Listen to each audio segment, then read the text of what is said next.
ಇದು ವೆಸ್ಟಿಂಗ್ ಹೋಟೆಲ್ಗೆ ಹೋಗುವಾಗ ಎಷ್ಟು ಜನ ಸೇರಿದ್ರು ರೋಡಲ್ಲಿ ಅಂತ ಗೊತ್ತಿದೆ. ಹಾಗಾಗಿ ಅವರನ್ನ ಸ್ಟೇಡಿಯಂ ಕ್ಯಾನ್ಸಲ್ ಮಾಡಿ ಅವರು ಸೀದಾ ಪ್ಯಾಲೇಸ್ ಗ್ರೌಂಡ್ಸ್ ಅಲ್ಲಿ ಮಾಡಬಹುದಾಗಿತ್ತು. ಬಿಡುವ ಜಾಗ ಅಂತಂದ್ರೆ ಪ್ಯಾಲೇಸ್ ಗ್ರೌಂಡ್ ಇಲ್ವಾ ಕೇಳಿದ್ರೆ ಗೌರ್ಮೆಂಟ್ ಅವ್ರು ಕೊಟ್ಟೆ ಕೊಡೋರು.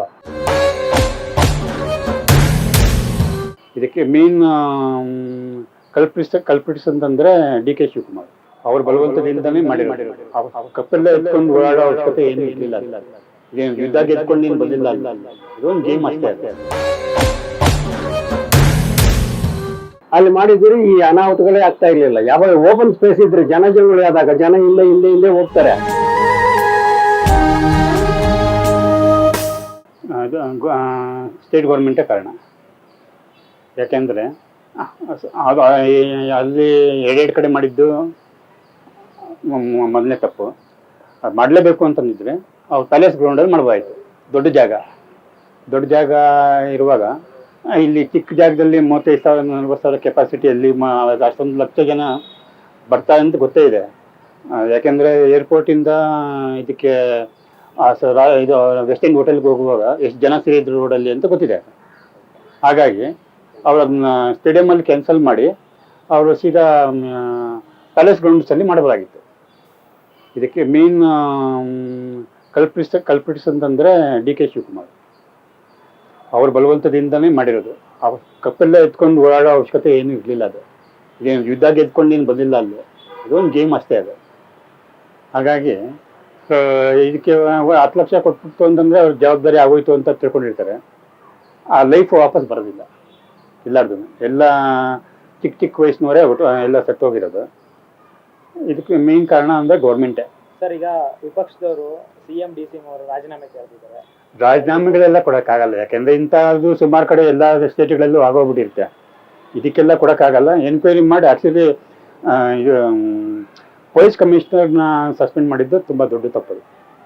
ಯಾಕಂದರೆ TV ನೋಡ್ತಾ ಇದ್ವಿ, ಎಷ್ಟೋ ಜನ ಪೊಲೀಸ್ನವರು ತುಂಬ ಹೆಲ್ಪ್ ಮಾಡಿದ್ದಾರೆ.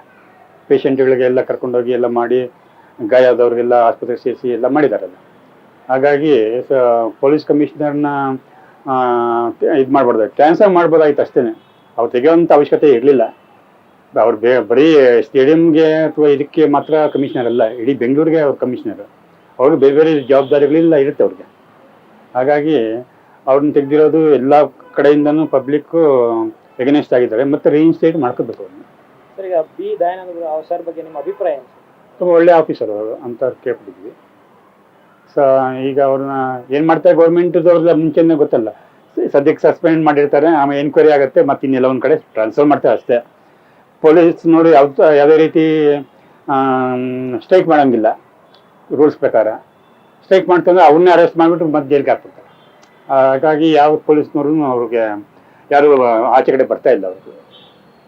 ಸರ್, ಈಗ ನೈಟ್ ಕಪ್ ಗೆದ್ದು ಮಾರ್ನಿಂಗ್ಗೆ ಕಾರ್ಯಕ್ರಮ ನಡೆಸೋ ಅಗತ್ಯ ಇರಲಿಲ್ಲ, ಟೈಮ್ ತೊಗೊಂಡು ಇಡ್ಬೋದಾಗಿತ್ತು ಅಂತ ಜನ ಹೇಳ್ತಾರೆ. ಟೈಮ್ ತೊಗೊಂಡು ಇಡ್ಬೋದಾಗಿತ್ತು ಅಂತಂದರೆ ಎಲ್ಲಿ ಅಂತ ಇರ್ತೀರಾ? ಪ್ಯಾಲೇಸ್ ಗ್ರೌಂಡೇ ಅದು ಅಷ್ಟು ಜನಕ್ಕೆ ಅಕಾಮಿಡೇಟ್ ಮಾಡೋವಂಥದ್ದು ಜಾಗ ಪ್ಯಾಲೇಸ್ ಗ್ರೌಂಡ್ಸು, ಇನ್ನೆಲ್ಲೂ ಇಲ್ಲ. ಹಾಗಾಗಿ ಅವರು ವಿಧಾನಸೌಧ ಮುಂದೆ ಮಾಡಿದ್ದು ತಪ್ಪು, ಸ್ಟೇಡಿಯಂ ಮಾಡಿದ್ದು ಇನ್ನು ಎರಡನೇ ದೊಡ್ಡ ತಪ್ಪು. ಸರ್ ನಮಸ್ತೆ, ನಿಮ್ಮ ಹೆಸರು? ವೆಂಕಟ ನರಸಯ್ಯ ಶೆಟ್ಟಿ. ಸರ್, ಮೊನ್ನೆ IPL ಕಾರ್ಯಕ್ರಮದಲ್ಲಿ 11 ಜನ ಮೃತಪಟ್ಟರು. ಅದಕ್ಕೆಲ್ಲ ಯಾರು ಹೊಣೆ ಸರ್? ಇದನ್ನು ಹೇಳ್ಬೇಕಾದ್ರೆ ನೋವಿನಿಂದ ಹೇಳ್ಬೇಕಾಗತ್ತೆ. ಸರ್ಕಾರದವ್ರು ಅಷ್ಟು ತರಾತುರಿಯಲ್ಲಿ ಮಾಡಬಾರ್ದಾಗಿತ್ತು ಸರ್ ಅದು. ಯಾಕಂದ್ರೆ ವಿಧಾನಸೌಧದಲ್ಲಿ ಮುಂದೆ ಮಾಡೋದು ಸ್ವಲ್ಪ ಜಾಗ ಇತ್ತು, ಎಕ್ಸ್ಪ್ಯಾಂಡ್ ಆದ್ರೆ ಜನ ಹಿಂಗೆ ಹೋಗೋರು. ಈ ಸ್ಟೇಡಿಯಂ ಅಲ್ಲಿ ಏನಾಗುತ್ತೆ ಅಂದ್ರೆ ಸ್ಟೇಡಿಯಂ ಸುತ್ತಲೂ ಇರೋದೇ ಜಾಗ ಕಮ್ಮಿ, ಅದರಲ್ಲಿ ಎಲ್ಲ ಗೇಟು ಓಪನ್ ಮಾಡಿಲ್ಲ. ಸರಿ, ಫಸ್ಟ್ ಫ್ರೀಯಾಗಿ ಬಿಡ್ತೀವಿ ಅಂತ ಹೇಳಿ ಅನೌನ್ಸ್ ಮಾಡಿಬಿಟ್ಟಿವ್ರು. ಆಮೇಲೆ ಟಿಕೆಟ್ ಅದು ಇದು ಅಂತ ಹೇಳ್ಬಿಟ್ಟು ಅಲ್ಲಿ ಇರೋದು 30,000 ಜನಕ್ಕೆ 3 ಲಕ್ಷ ಜನ ಒಳಗಡೆ ಸೇರ್ಸಕ್ಕಾಗತ್ತಾ? ಸಡನ್ ಆಗಿ ಬಾಗಿಲು ತೆಗೆದ್ರು, ಒಬ್ಬರ ಮೇಲೆ ಒಬ್ರು ಬಿದ್ರು, ಆಗೋಯ್ತು. ಕಾಸು ಕೊಡ್ತೀವಿ ಅಂತಾರೆ. ಯಾರ್ಯಾರೋ ಕಾಸು ಕೊಡ್ತೀವಿ ಅಂತಾರೆ. ಪೇಪರ್ನಲ್ಲಿ ಬಂದಿರೋದು ನೋಡಿದ್ರೆ ಪೊಲೀಸ್ನವ್ರು ಬೇಡ ಅಂತಿದ್ದಾರೆ. ಇದನ್ನು ಮಾಡಬಾರ್ದಾಗಿತ್ತು. ಅಲ್ಲಿ ಬಿಡುವ ಜಾಗ ಅಂತಂದ್ರೆ ಪ್ಯಾಲೇಸ್ ಗ್ರೌಂಡ್ ಇಲ್ವಾ ಕೇಳಿದ್ರೆ ಗೌರ್ಮೆಂಟ್ ಅವ್ರು ಕೊಟ್ಟೆ ಕೊಡೋರು. ಅಲ್ಲಿ ಮಾಡಿದ್ರೆ ಈ ಅನಾಹುತಗಳೇ ಆಗ್ತಾ ಇರ್ಲಿಲ್ಲ. ಯಾವಾಗ ಓಪನ್ ಸ್ಪೇಸ್ ಇದ್ರೆ ಜನಗಳು ಆದಾಗ ಜನ ಇಲ್ಲೇ ಹೋಗ್ತಾರೆ. ಯಾವಾಗ ಕನ್ಜೆಸ್ಟೆಡ್ ಆಗೋಗ್ಬಿಡುತ್ತೆ ಬಂದ್ಬಿಡ್ತಾರೆ. ಏನು ಮಾಡೋಕ್ಕಾಗಲ್ಲ. ಸರ್, ಅವನ್ ಪೇಪರ್ನಲ್ಲಿ ಕೊಟ್ಟಿದ್ದಾನೆ, ಪಾನಿಪುರಿ ಮಾಡೋನು ನನ್ನ ಮಗನ್ ತಂದ್ಕೊಡು, ನಾನು 50 ಲಕ್ಷ ಕೊಡ್ತೀನಿ ಅಂತ ಹೇಳಿದ್ದಾನೆ. ಅದು ನಿಜಾನೇ ತಾನೆ? ಆ ನೋವು ತಡೆಯೋಕ್ಕಾಗಲ್ಲ. ಏನ್ ಕಾಸು ಕೊಟ್ರೆ ಏನಾಗತ್ತೆ, ಇವತ್ತಿರುತ್ತೆ ನಾಳೆ ಹೋಗುತ್ತೆ, ಕಾಸೇನ್ ಪರ್ಮನೆಂಟ್ ಹೋಗ್ಲಿ. ಅವ್ರಿಗೇನು ಅವ್ರ ಮನೆಯವ್ರಿಗೊಂದು ಜಾಬು ಅಥವಾ ಅವನ ಹೆಂಡತಿಗೆ ಒಂದು ಜಾಬು, ಮಗಳಿಗೊಂದು ಏನಾದ್ರು ಕೊಟ್ರೆ ಆ ಸಂಸಾರ ಉದ್ಧಾರ ಆಗತ್ತೆ, ಏನಾದ್ರೂ ಆಗತ್ತೆ. ನೀನ್ ಕಾಸು ಕೊಟ್ರೆ ಇವತ್ತಿರುತ್ತೆ ಎಲ್ಲ ಕಳ್ತನ ಅವಾಗಲೇ ಹೊಡ್ಕೊಂಡು ಹೋದ್ರು ಹೋಗ್ಬೋದು, ಹೇಳಕ್ಕಾಗಲ್ಲ. ಸರ್ ಈಗ ಇಂಡಿಯನ್ಸ್ಗೆ ಸಿವಿಲ್ ಸೆನ್ಸ್ ಕಡಿಮೆ ಅಂತಾರೆ. ಈ ತರ ನೋಡಿದಾಗ ಸಿವಿಲ್ ಸೆನ್ಸ್ ಕಮ್ಮಿ ಇಲ್ಲ, ದುರಾಂಕಾರನೇ ಜಾಸ್ತಿ. ಸಿವಿಲ್ ಸೆನ್ಸ್ ಪ್ರಪಂಚದಲ್ಲಿ ಬೇರೆಯವ್ರಿಗಿಂತ ನಮ್ಮ ಇಂಡಿಯನ್ಸ್ ತುಂಬಾ ಇಂಟೆಲಿಜೆನ್ಸ್. ಏನಪ್ಪ ಅಂದ್ರೆ ಅದನ್ನು ಉಪಯೋಗಿಸ್ಕೊಳ್ಳೋಕೆ ಆಗ್ತಾ ಇಲ್ಲ, ಅದನ್ನ ಉಪಯೋಗಿಸಕ್ಕೆ ಗವರ್ಮೆಂಟು ಬಿಡ್ತಾ ಇಲ್ಲ, ಅಷ್ಟೇ ಆಗ್ತಾ ಇರೋದು. ಈ IPL ಅನ್ನೋದು ಆಕ್ಚುಲ್ ಆಗಿ ಅದನ್ನ ನೀವು ಕಮರ್ಷಿಯಲ್ ಆಗೋಗ್ಬಿಟ್ಟಿದೆ. ಎಲ್ಲ ಒಂದೊಂದು ಓವರ್ಗೆ 10 ಅಡ್ವರ್ಟೈಸ್ಮೆಂಟ್ ಕೊಟ್ಬಿಟ್ರು ಲಕ್ಷಾಂತರ ಕೋಟ್ಯಾಂತರ ರೂಪಾಯಿ ಮಾಡೋರು, ಕೊನೆಗೆ ಒಂದಷ್ಟು ದುಡ್ಡು ಕೊಡ್ತಾರೆ, ಗೆದ್ದವನು. ನಮ್ಮಲ್ಲೇ ಒಬ್ಬ ಆಕ್ಚುಲ್ ಆಗಿ ಪಂಜಾಬ್ನವರೇ ಗೆದ್ದರು ಅಂತ ಹೇಳ್ಬೇಕು. ಯಾಕಂದ್ರೆ ಅವರಷ್ಟು ಟೈಟ್ ಆಗಿ ಆಡಿದವರೇ ಇಲ್ಲ ಆ ಮ್ಯಾಚ್ ಅಲ್ಲಿ ಮಾತ್ರ. ಇನ್ನೊಂದು ಬಾಲ್ ಇದ್ದು ಬಿಟ್ಟಿದ್ರೆ ಹೊಡೆದ್ ಬಿಡೋರು. ನಾನು ಹೆಂಗೋ ಇವ್ ಸೋಲ್ತಾರೆ ಬಿಡು ಅಂತ ನಾನು ಹೋಗಿ ಮಲ್ಕೊಂಡಾಗ ನಮ್ಮ ಹುಡುಗ ಬಂದು ಹೇಳಿದೆ, ಡ್ಯಾಡಿ ಬಾಳ ಚೆನ್ನಾಗಿತ್ತು. ಆ 3 ಓವರ್ ಮ್ಯಾಚ್ ನೋಡಿದ್ರೆ ಅದ್ರ ಖುಷಿನೇ ಬೇರೆ ಇತ್ತು ಅಂತಂದ.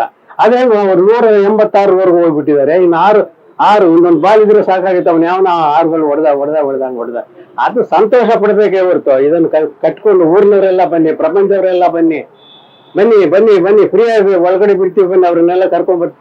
ಏನ್ ಅವ್ರು ನಮ್ಮಂಗೆ ಮನುಷ್ಯರು ತಾನೆ. ಅದ್ ಏನ್ ಅಂತ ಕ್ರೇಜ್ ಏನು? ಆಟ ಆಡಿದ್ದಾರೆ, ಚೆನ್ನಾಗಿ ಗೆದ್ದಿದ್ದಾರೆ, ಸಂತೋಷ. ಅದ್ರಲ್ಲಿ ಏನ್ 2 ಮಾತಿಲ್ಲ. 18 ವರ್ಷ ಆದ್ಮೇಲೆ RCB ಗೆದ್ದಿದೆ. ಅದೇ ಈ ತರ ಸಂಭ್ರಮ ಆಚರಣೆ ಮಾಡೋದ್ರಲ್ಲೂ ಬೇಕಾದಷ್ಟು ಐಟಮ್ಗಳಿದಾವೆ. ಎಷ್ಟೋ ಸಂತೋಷವಾಗಿ ಕಾಲ ಕಳೆಯಬಹುದಿತ್ತು ಅವ್ರನ್ನ ಕರ್ಕೊಂಡೋಗಿ ಪ್ಯಾಲೇಸ್ ಗ್ರೌಂಡ್ ಎಲ್ಲ. ಅದು ಬಿಟ್ಬಿಟ್ಟು ಕಂಜೆಸ್ಟೆಡ್ ಮಾಡಿ ಫಾರಿನ್ ಪ್ಲೇಯರ್ಸ್ ಹೊರಟೋಗ್ತಾರೆ, ಅದಕ್ಕೆ ಇವತ್ತೇ ಮಾಡ್ಬೇಕು ಅಂತ ಅಂದ್ರಂತೆ ಯಾರು. ಅದ್ ಜೊತೆಗೆ ನಾನ್ ಮಾಡಿದ ತಪ್ಪಿಗೆ ನಿಮ್ಮೆಲ್ಲರೂ ಹೊಣೆ ಮಾಡಕ್ಕಾಗತ್ತಾ?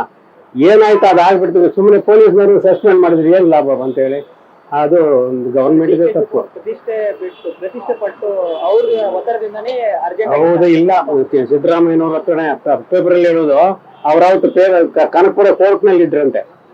ಯಾರೋ ಡಿ ಕೆ ಸಿ ಅವ್ರ ಮನೆ ಹಿಂಗಡೆ ವಾಪ ಏರ್ಪೋರ್ಟ್ ಹೋಗಿ ಕರ್ಕೊಂಡ್ ಬರ್ಬೇಕು ಅಂತ ಅವರೇ ಕರೆಸ್ಕೊಂಡ್ರೆ ಪೇಪರ್ ಅಲ್ಲಿ ಇರೋ ಇನ್ಫಾರ್ಮೇಶನ್. ಅದು ಏನೋ ನಡೆದದ್ದು ಇನ್ನೇನ್ ಮಾಡಕ್ಕಾಗಲ್ಲ. ಮುಂದೆ ಆದ್ರೂ ಹುಷಾರಾಗಿರ್ಬೇಕಷ್ಟೇ. ಅವ್ರ ರಾಜೀನಾಮೆ ಕೊಡಿ, ಇವ್ರ ರಾಜೀನಾಮೆ ಕೊಡಿ. ನಾನ್ ರಾಜೀನಾಮೆ ಕೊಟ್ರೆ ನನ್ ಮಗ ಬರೋ ನಂತವನಲ್ಲ, ನನ್ಗಿನ್ನ ಕೆಟ್ಟವನೇ. ಹಾಗಾಗಿ ಅದೇನು ಉದ್ಧಾರ ಆಗಲ್ಲ.